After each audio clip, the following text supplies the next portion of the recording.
All right, folks. So you might not have seen it or wanted to watch an hour and a half long live stream that I ran up last night, but it was titled Ripple's World Reserve Currency XRP. In that video, I go through current events, the economic data. I go through the Swift interoperability experiments that they've been running and how they're ready to basically flip the switch on actually settling with DLT technology. And then I finished up the episode by talking once again about how XRP is being treated as a world reserve digital currency. It was the simple goal from Ripple all the way back in 2017. Now, I wanted to share a post here from Anders, one of the best researchers within the XRP community, Anders on Twitter. I wanted to share his post where he summarizes the statements made by Ripple and what it means to truly be a world reserve currency. Obviously, XRP is digital. It is not a metal like our silver, right? This is in the digital realm, and we're ready to see this quantum financial system built out, and it's going to be pretty incredible.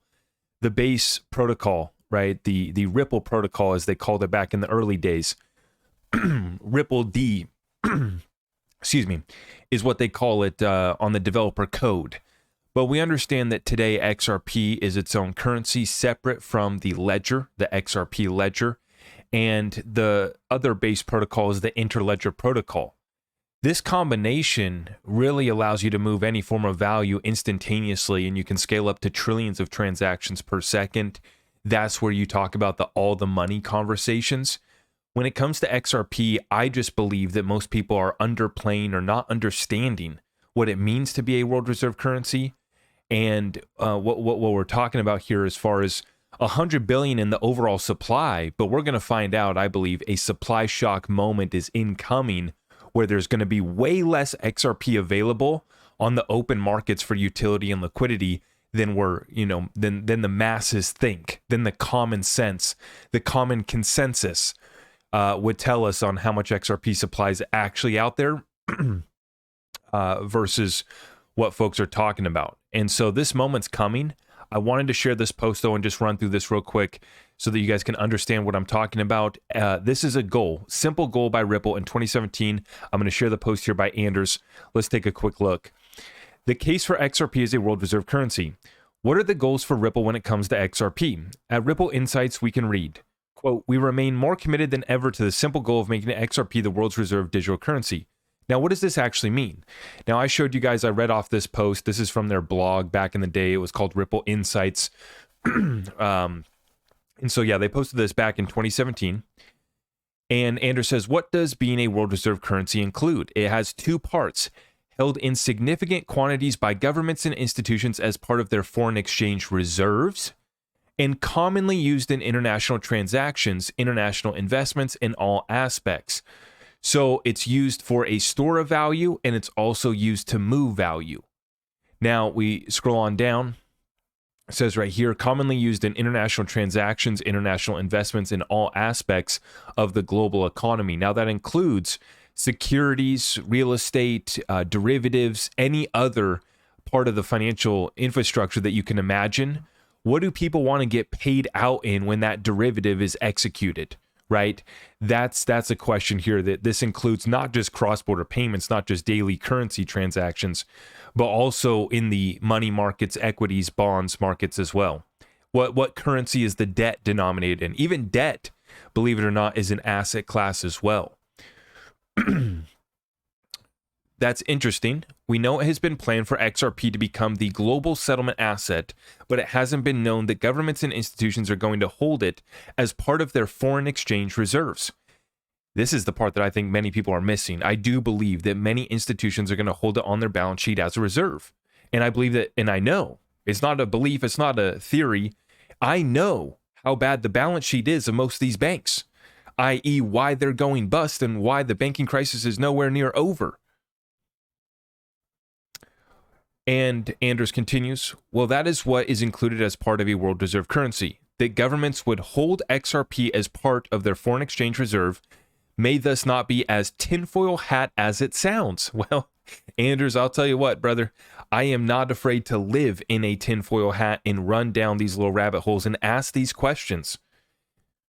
We know that voices have expressed for a new independent world reserve currency. Absolutely.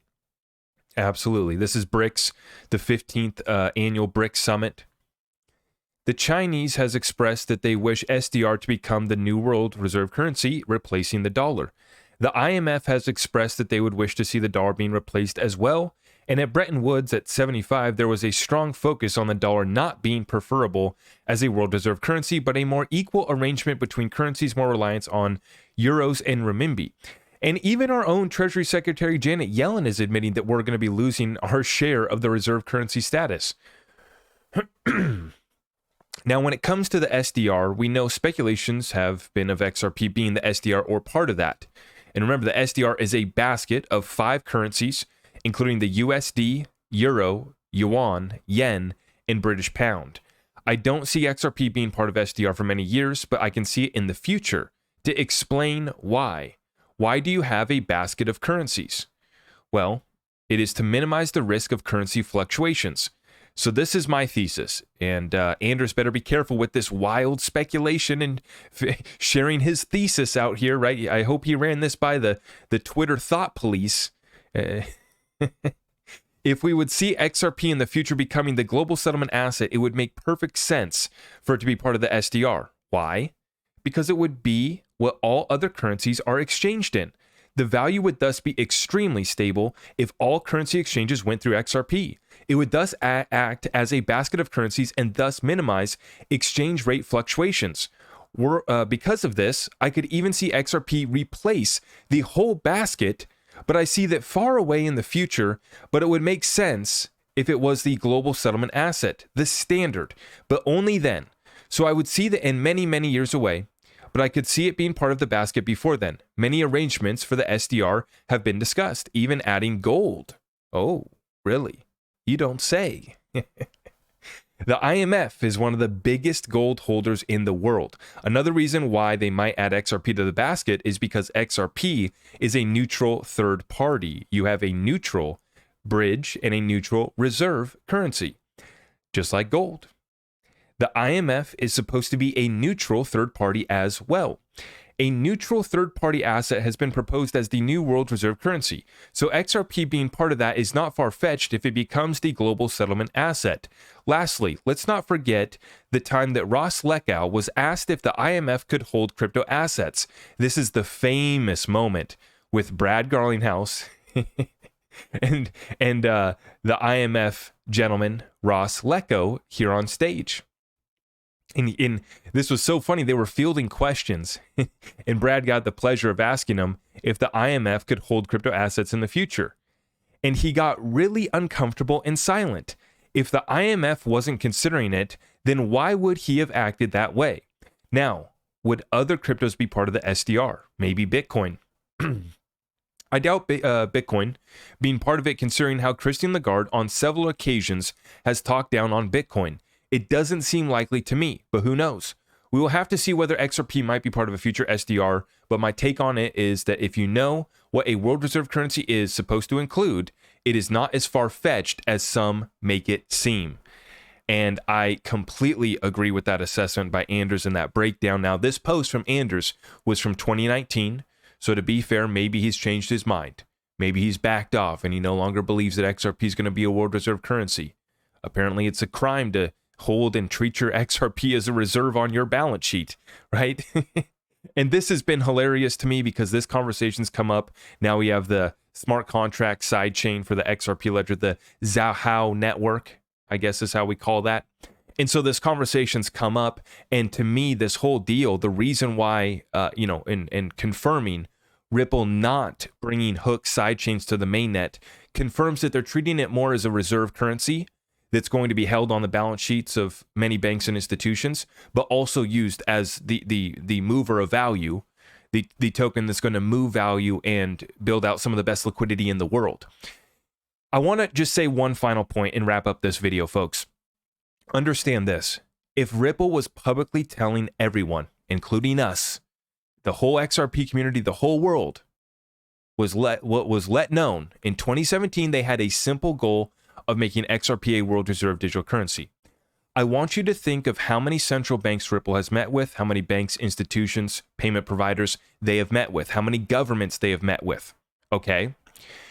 In those conversations from 2017 going on, and maybe even before they had that goal too. I don't know if they took that goal on in 2017, if they had it before, if the goal goes all the way back to when it was created by Arthur Brito, David Schwartz, and Jed McCaleb.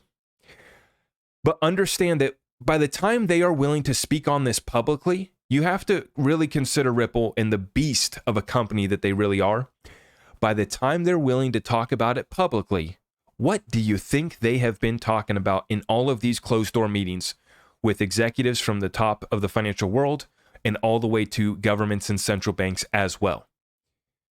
You have also seen them on stage with the IMF in these supranational groups that, you know, are basically higher than any government, or so we are supposed to treat them as such, the IMF and these other groups. And at all of these meetings, right, if Ripple was willing to say that publicly, what the heck do you think they were talking about? You know, if they're willing to say it publicly, it confirms that that's what they were telling all of these institutions, including institutions like R3, that then tried to swoop $5 billion. Now, I won't dare speculate on whether R3 was trying to acquire 5 freaking billion XRP at less than a penny on a 3-year options contract from 2016 to 2019. What a heck of a deal. As XRP pumped all the way up to 2030 and then all the way up to all-time high in January of 2018 of over $3. And R3's options contract would have allowed them to execute purchases at less than a penny. But the deal fell apart and they ended up settling for 1 billion XRP. Now, I'm not going to dare speculate on whether R3 was trying to treat that XRP as a reserve currency, right? Or as a bridge currency, or maybe a little bit of both. You get what I'm talking about here, folks, and why I'm trying to bring this back up in the conversations? Because folks seem to forget why the XRP ledger moves so slow. It's designed simply for payments, building out the best liquidity in the world. And then XRP, the currency, has been, could we say that maybe it's been pitched to banks, institutions, payment providers, and governments as a potential world reserve digital currency from meetings going from 2017 on, from meetings going all the way up until 2019, 2020 when they launched on-demand liquidity. And as I've mentioned in the past week or so, we saw the historic BRICS summit. You have 5 countries out of the now 11. They've brought in 6 from the original 5. So we're at 11 as of January 1st, 2024. 5 of those countries have on-demand liquidity live. That's settlement in XRP. That's for treasury management. That's for other utility, but it's live. And so we already know the XRP has been divvied up to some because we know of deals like R3. And we know that it's already live for on-demand liquidity. The flip of the switch moment has already occurred. But now you're starting to build up those flows. So the pipeline's been built. We have turned on, we flipped the switch, we've turned it on, we got a flow coming, but we're going to build up that volume now. This is what happens next. As more and more banks and institutions look to settle up, and they're going to want to put XRP on their balance sheet if they haven't already, right? They're going to want to put some XRP on their balance sheet, just like they've been stacking gold at record levels for central banks. Just like all these other institutions that are now into Bitcoin and the BlackRock ETF and all these other ETFs, Wall Street's coming for Bitcoin, right? You don't think that they've came for XRP in a major way? I mean, we know, we've shared stories, BNY Mellon Air acquiring just millions upon millions of XRP. And the stories go on. And so we know they're tapped in. We know what the smart money's doing. They're buying gold at the fastest pace in 50 plus years. They're stacking up silver and actually draining the silver vaults. And this is an interesting point on silver. And you know, folks don't understand, this is just one part of our portfolio, but this is how we protect. But I do actually believe that it goes to a higher price than today's price over the next timeline that we're looking at, right? What I just came across is during the last bull run for silver, it actually was trading at a surplus. There was a surplus of silver. I think this was during the 80s, I believe. I got to go back and pull these numbers for you guys so I can share the exact numbers. But maybe you guys can let me know in the comments down below. When silver was trading back, I believe it was at $50. This was during the 80s, I believe. It was actually trading at a surplus. Okay. Now we had a deficit of 230 million ounces last year. What I've been seeing Ripple doing with the XRP is a buyback. That's right. You heard me. You just heard me say buyback. That is right.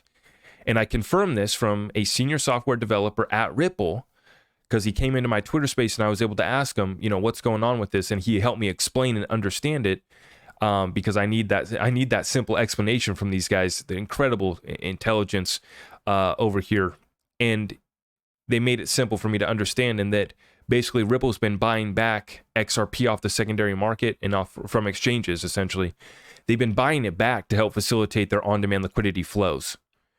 So they're building liquidity and they're divvying up some XRP on the back end. This is a world reserve digital currency already. It's just going to be growing in share of the reserve currency pie, right? As we see the SDRs made up of these 5 currencies, we look at, the settlement that's taking place. The US dollar, the trend is down. Our slice of that pie is shrinking, right? And XRP has a very small sliver. It's almost not even visible on the chart. On the pie chart, it's not even visible yet. But we just got clarity. We now know as a matter of law that XRP in and of itself is not a security, and we have been set free. And I just wanted to bring back up this fact that Ripple's treating their XRP like a reserve currency. I say no financial advice, but I am treating some of my XRP like a reserve currency that's going to be staying on my balance sheet, and maybe, just maybe, some other institutions are as well. Now, you guys let me know what you treat your XRP like. Is it a reserve currency for you? Is it something else? Let me know in the comments down below. And let me tell you right now, too, that I'm excited to start using my XRP for utility as well. The smart contract sidechain, it's going to bring good stuff back to the main chain. It's all building utility. It's all fantastic. And we've been stacking XRP. If we need to get a little bit of XRP plus, we can do that too. We've been stacking our silver and precious metals. If you guys are looking to stack some precious metals, you know what to do. I got my links on down below, and I appreciate you guys by supporting our channel. With that being said, if we could smash it on the way out, make sure we subscribe, hit that notification bell, and I will see you guys in the next episode. God bless you all.